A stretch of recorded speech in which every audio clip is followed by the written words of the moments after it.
और lie detector test में आज बात करेंगे सीरिया में लुटते 50 साल पुराने खजाने की। जी हाँ, जिस दौलत को जुटाने में सीरिया के असद परिवार को पूरे 50 साल का वक्त लग गया, वो 20 बिलियन डॉलर की दौलत आखिर कहाँ चली गई? क्योंकि सीरिया में असद सरकार के तख्ता पलट के राष्ट्रपति बशर अल असद तो रूस भाग गए उसके बाद, लेकिन उनके पीछे उनका अरबों का खजाना लूटने के लिए भीड़ बशर पैलेस में घुस गई। लेकिन क्या बशर पैलेस में उन्हें 50 साल पुराना वो खजाना मिला? आइए आपको दिखाते एक रिपोर्ट। सीरिया में लुटते 50 साल पुराने खजाने का साज।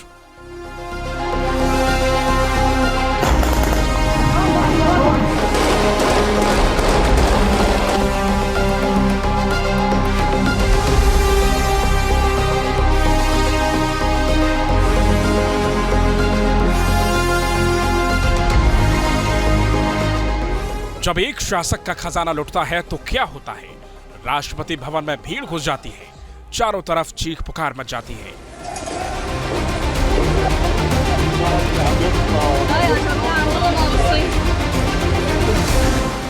जब एक शासक का खजाना लुटता है तो क्या होता है? सेंट्रल बैंक में बंदूकें लहराती हैं, देश की आवाम एयरपोर्ट पर नजर आती है।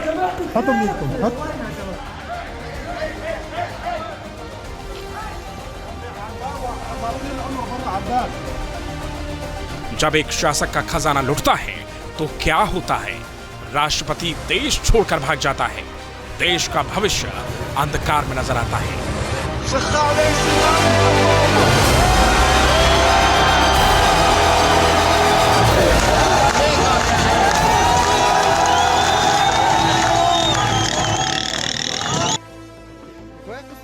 जी हां, पिछले 24 घंटे के दौरान सीरिया में लूटपाट की जो तस्वीरें सामने आई हैं, उसने बांग्लादेश की यादें फिर ताजा कर दी हैं।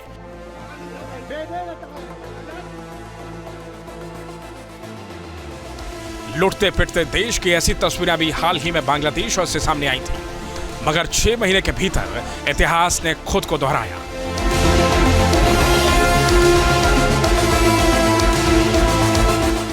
बांग्लादेश जैसा कहर अब सीरिया में बरपाया है।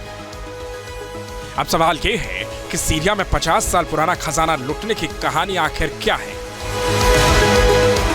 तो इसकी पूरी डिटेल भी आपको बताएंगे, मगर पहले कुछ वीडियो देख लेना आपके लिए बेहद जरूरी है, क्योंकि इन वीडियोस का सीधा कनेक्शन 50 साल पुराने लुटते खजाने से है।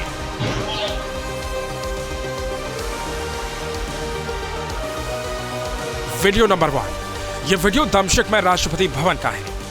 जैसे भीड़ को खबर लगी कि राष्ट्रपति बशर अल असद सीरिया छोड़कर भाग गए हैं, आक्रोशित भीड़ ने राष्ट्रपति भवन पर धावा बोल दिया और जमकर लूटपाट शुरू कर दी।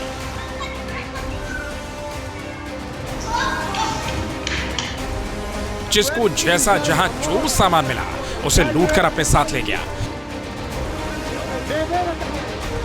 गुस्साई भीड़ राष्ट्रपति भवन में रखी कुर्सियां समेटने लगी। कोई अकेला कुर्सी उठाकर भाग गया तो कोई दो मिलकर सोफे में अपनी हिस्सेदारी बटोरने लगा। जिसके पास की कुर्सी ले जाना नहीं था, वो सोफे पर ही दावा ठोक कर बैठ गया और अपने साथी के आने का इंतजार करने लगा ताकि सोफे को राष्ट्रपति भवन से उठाकर ले जाया जा सके।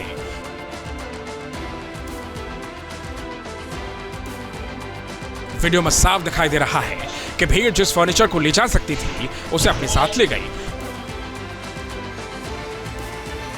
और जिसे ले जाना मुमकिन नहीं था उसे तोड़ डाला गया।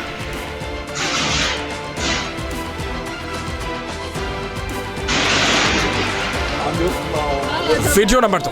चौंका देने वाला यह वीडियो राष्ट्रपति भवन के किचन का है। कल तक इस किचन में राष्ट्रपति असद के लिए स्वादिष्ट पकवान पकते थे, लेकिन असद के भागते ही किचन पर भीड़ का कब्जा हो गया। कोई किचन का अवन उठाकर ले गया तो कोई प्लेट्स पर ही हाथ साफ कर गया। खास बात यह है कि भीड़ में शामिल महिलाओं ने राष्ट्रपति भवन में चम्मच तक नहीं छोड़ी, किचन के छोटे से छोटा सामान को भी लूट लिया।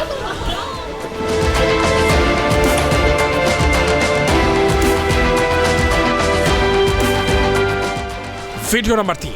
ये तीसरा वीडियो राष्ट्रपति बशर अल असद के वार्डरोब का है। लूटपाट के इरादे से भीड़ उनके बेडरूम में घुस गई, अलमारी से असद के सूट लूट लिए। असद की पत्नी के कपड़ों को भी नहीं छोड़ा गया। वीडियो इस बात की साफ गवाही दे रहा है कि पलंग के भीतर जो रजाई बिस्तर थे, आक्रोशित भीड़ ने उन्हें भी तहस नहस कर दिया।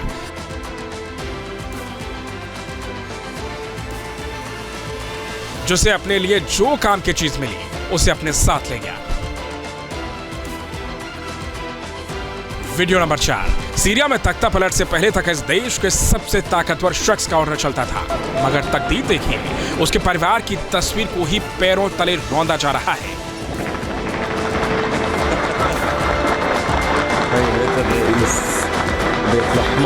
असद की लुटती सल्तनत में हर कोई अपनी हिस्सेदारी लेने पर तुला है कि लोगों ने फ्रेम से शीशे तक निकाल लिए और अपने साथ ले गए।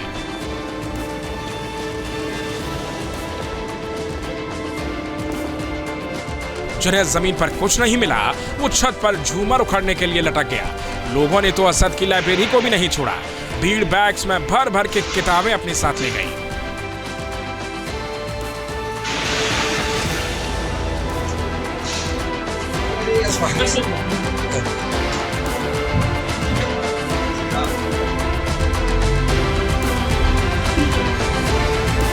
वीडियो नंबर 5 में भीड़ असद के गैराज तक पहुंच गई और दिखाने की कोशिश की कि कैसे राष्ट्रपति असद शाही जिंदगी जीते थे। वीडियो में गैराज के दोनों तरफ महंगे आलीशान गाड़ियां नजर आ रही हैं, जिसे सीरिया की 92% आबादी गरीबी रेखा के नीचे जीवन जी रही थी। वहां के राष्ट्रपति का ये शाही ठाठ आंखों को चुभने वाला है। वीडियो बना रहा शख्स ये बताने की कोशिश कर रहा है कि इतनी महंगी गाड़ियां तो किसी विकसित देश के शासक के काफिले में भी नहीं होंगी।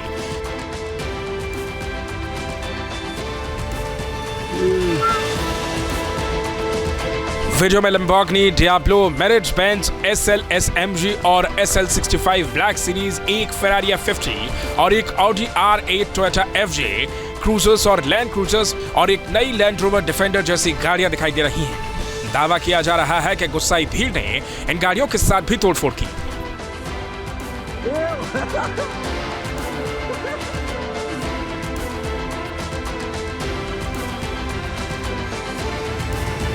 Video number 6। इस्लामिक चरमपंथी हयात तहरीर अल शाम के नेतृत्व में जब इस्लामिक विद्रोही बल राजधानी दमिश्क में घुसे तो लोगों ने जश्न मनाना शुरू कर दिया।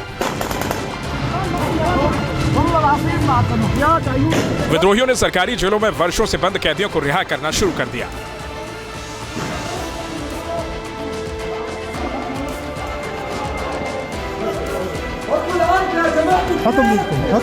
इनमें सबसे बदनाम जेल सदनाया भी है, जिसे इंसानों का स्लॉटर हाउस कहा जाता है। ब्रिटेन स्थित Syrian observatory for human rights ने साल 2021 की अपनी एक रिपोर्ट में बताया था कि सीरिया के बशर अल असद के शासन के दौरान जेलों में 1 लाख से ज्यादा लोगों को मारा गया है।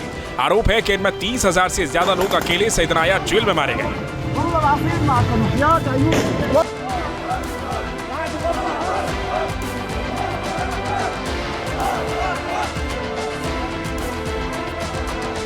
Video number 7। सीरिया में लूटपाट सिर्फ राष्ट्रपति भवन तक सीमित नहीं है, बल्कि शहर में भी जमकर लूटपाट की जा रही है। हद तो तब हो गई जब मौके का फायदा उठाने के लिए भीड़ सेंट्रल बैंक ऑफ सीरिया में घुस गई और नोटों के पैकेट लेकर भागने लगी। हालांकि भीड़ बहुत ज्यादा दूर जा पाती, उससे पहले ही STS के लड़ाकों ने इन्हें रोक लिया और रुपयों को उनके कब्जे से छुड़ाकर इनकी पहरेदारी शुरू कर दी। वीडियो में सड़क पर जितने भी पैकेट्स नजर आ रहे हैं, दावा किया जा रहा है कि उनमें सीरिया की करेंसी जो सीरियाई विद्रोहियों को नजर आए। लेकिन इससे पहले भीड़ कितनी बड़ी रकम लूट कर ले जा चुकी होगी, इसकी जानकारी किसी के पास नहीं है।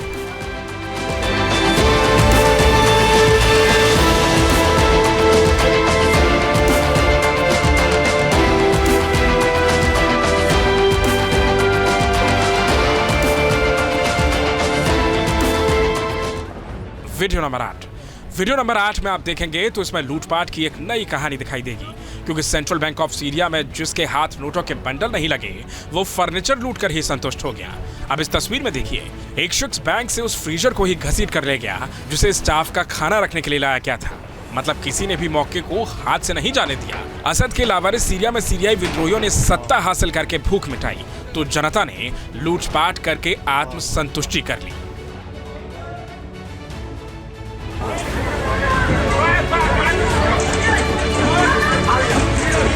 Video number 9। लूटपाट का ये 9वां वीडियो तो सबसे ज्यादा चौंकाने वाला है, क्योंकि इस वीडियो में सेना के हथियार ही लूट लिए गए। राष्ट्रपति भवन के वेयरहाउस में इन हथियारों को राष्ट्रपति असद की सुरक्षा के लिए रखा गया, मगर असद के देश छोड़कर भागने के बाद उनके सुरक्षाकर्मी भी फरार हो गए, जिसके बाद मौका परस्त भीड़ वेयरहाउस में घुस गए और जिसे जो हथियार लगा वो लूट कर चौपट हो गया। खास बात यह है कि इस दौरान छोटी से छोटी उम्र के बच्चे भी खतरनाक हथियारों को लूटते नजर आए।